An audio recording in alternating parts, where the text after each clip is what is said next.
By the way, one thing that will come up in that debate, no doubt, jobs. Whether they're still growing, the administration, Democrats will continue to crow about the steady improvement in jobs, about 12 to 13 million created since the downdraft. Nevertheless, the pace of that job growth is slowing lately.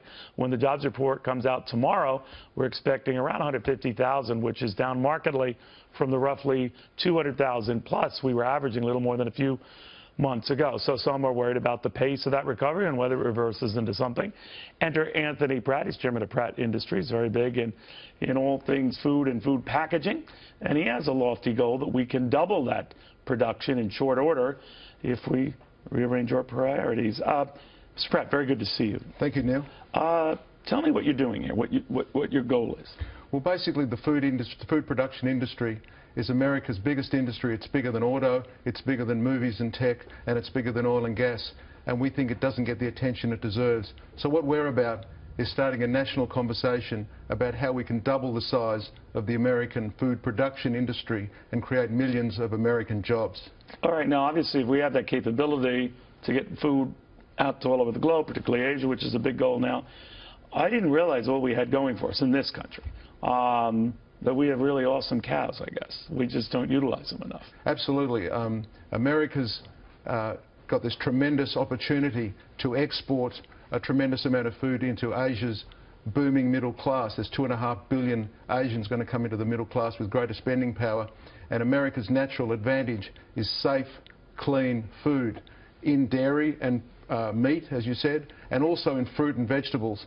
And all of it added value, which means more factories, which means more jobs for Americans in America. And presumably in Asia alone, if they're getting billions more joining the middle class, they're going to be demanding, right? Absolutely, and we're just tremendously excited about this tremendous opportunity. Do you weigh into the political scene, like in our country? I mean, I know you were with Governor Pence not too long ago.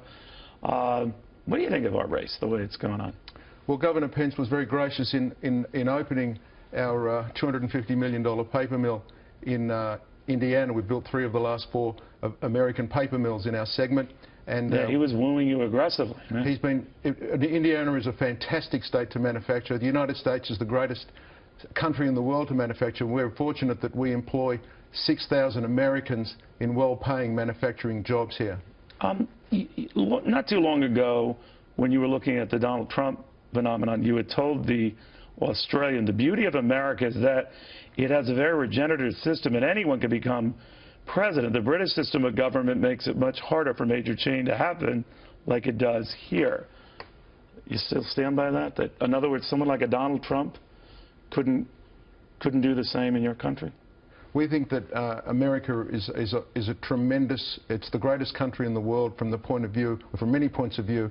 One of them is that the genius of American entrepreneurship is that its natural resource, I think, is entrepreneurial spirit, the propensity of someone to mortgage his house to start a business. And that's why I think why America regenerates so wonderfully better than any other country. So you weren't making any comments one way or the other about Mr. Trump, who, well, you're a billionaire like he is. He's getting a lot of heat in this country over not releasing taxes, that he had a big loss in 1995. What do you think of all that? Well, look, we're business people, so we live with whatever political structure is of the day. But we're very grateful to the United States of America. It's the most generous country in the world. And as I said, we're just grateful that we've been able to create 6,000 well-paying manufacturing jobs. You don't really want to talk about Mr. Trump. I think that America is great, has always been great, and will always be great. That's a very good answer. You know what I was noticing when I talk to people from other countries?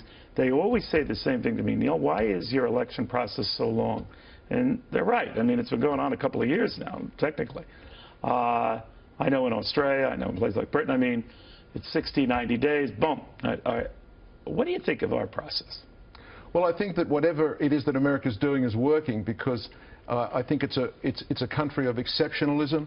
I think you know, the great presidents that have been through the ages, and I think that, you know, America is the greatest country that's ever been in terms of its contribution to the world economy, and it is the going back to the food issue you mentioned. It's the world's food superpower, and it will continue to be so. And in other words, to leverage that, the United States should leverage. We have that ability. We just don't.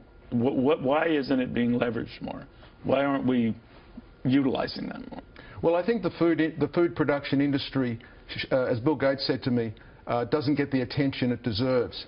And it is a tremendous opportunity, and we want to start a national conversation as to how to double the size of the food production industry from $850 billion to $1.8 trillion by exporting more into the booming middle class of Asia.